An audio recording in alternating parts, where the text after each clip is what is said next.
не люблю танцевать. Надо мне сказать. Никто не сказал, что мы сюда едем, для того, чтобы Танцевать. Я сказал сразу. Я не знаю. когда я буду тут. Не твои проблемы.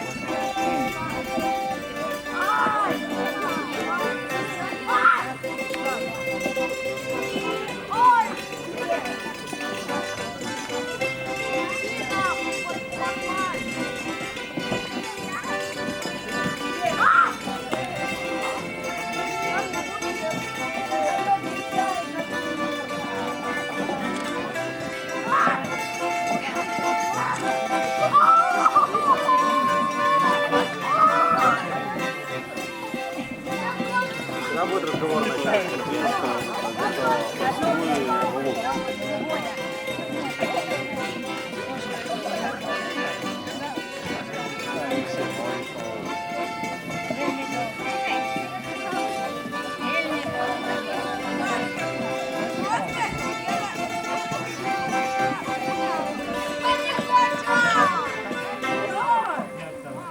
Разговор начать.